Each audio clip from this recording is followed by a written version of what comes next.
नमस्कार, मैं सुभाष मिश्रा और आप देख रहे हैं तीसरी आंख न्यूज 24।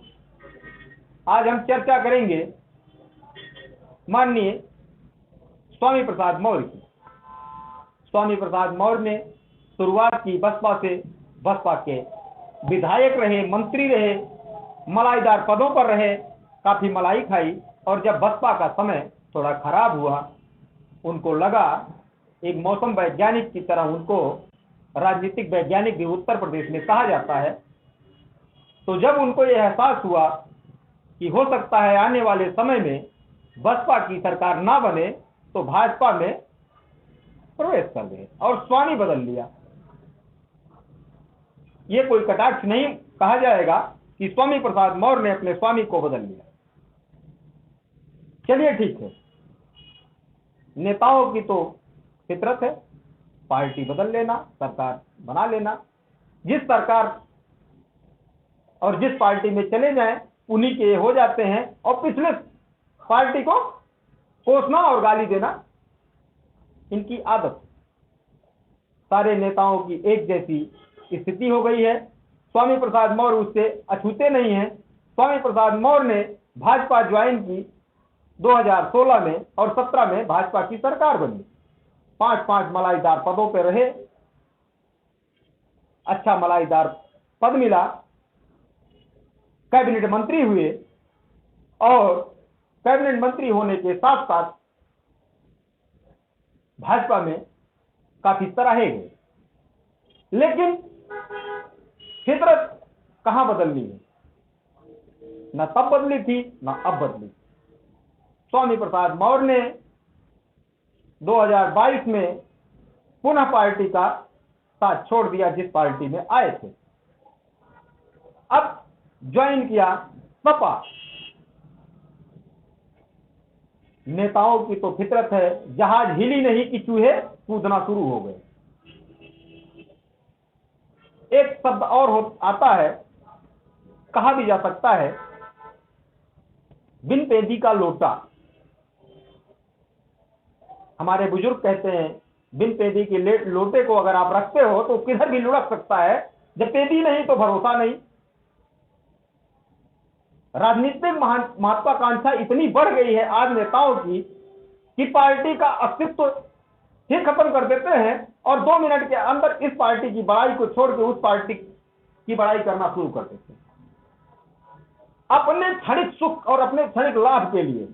कहा तो यहां तक जा रहा है कि माननीय मौर्य जी ने अपने बेटे के लिए टिकट मांगा और पार्टी ने जब मना किया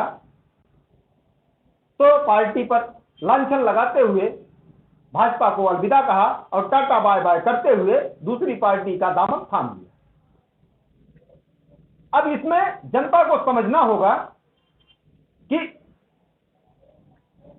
क्या सामाजिक लाभ देखा उन्होंने या स्वयं का। बेटी सांसद, खुद विधायक, कैबिनेट मंत्री, बेटे को भी टिकट चाहिए और समाज की लड़ाई ये लड़ रहे हैं। ये नेता समाज की लड़ाई लड़ रहे हैं। ये कौन सा समाज की लड़ाई है भाई? आपके ही सारे पूरे खानदान को ही टिकट चाहिए। आपका लड़का मंत्री हो, आपकी बेटी मंत्री हो, आप मंत्री हो, आपकी बहू मंत्री हो, मतलब पूरा जितना भी आपका परिवार है वो मंत्री और विधायक होना चाहिए। क्या और कोई मौर्य समाज में नहीं है नेता कि जिसको टिकट चाहिए और मंत्री पद चाहिए या विधायक बनना चाहिए? 3-3 मलाई पदों पे इन्हीं के परिवार को आवश्यकता है, बाकी किसी को नहीं।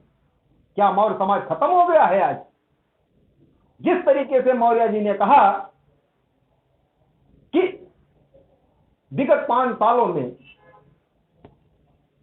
व्यापारियों की, ओबीसी की, मौर्य समाज की उपेक्षा हुई है, तो 5 साल तक जब आप मलाई पद पर बैठे हुए थे, मलाई खा रहे थे, रबड़ी आ रही थी, तब आपको ये चीजें क्यों याद नहीं आई? आज याद आ रहा है कि आपके समाज के साथ दुर्व्यवहार कर रही है भाजपा। हम भाजपा को अच्छा नहीं मानते क्योंकि हम भाजपा के पक्ष में नहीं बात करना चाहते। भाजपा की बहुत अच्छी पार्टी नहीं है। सारी पार्टियां एक जैसी हैं, इस पार्टी से निकल के आप उस पार्टी में जाइए तो वहां अच्छे, और उससे निकल के यहां आते हैं तो यहां अच्छे। सपा बसपा कांग्रेस से निकल के नेता जब भाजपा में आते हैं तो गंगा स्नान करने के बाद वही नेता अच्छे हो जाते हैं, और वही नेता जब भाजपा को छोड़ के दूसरी पार्टियों में जाते हैं तो गंदे हो जाते हैं। क्या 2022 में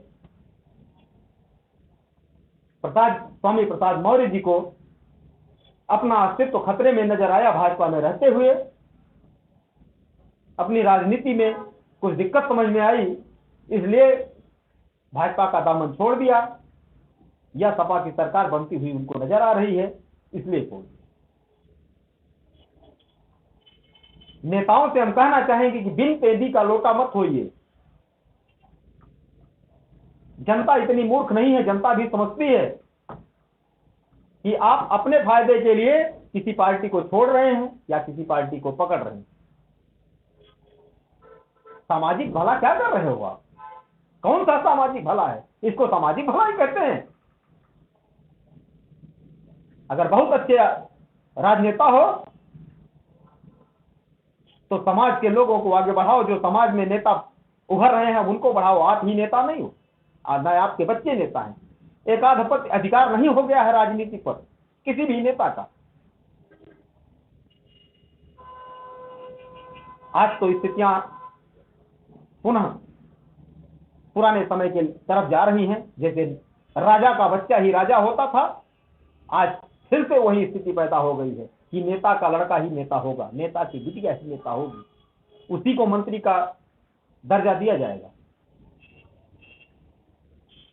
आज दारा सिंह चौहान भी भाजपा को अलविदा कह गए।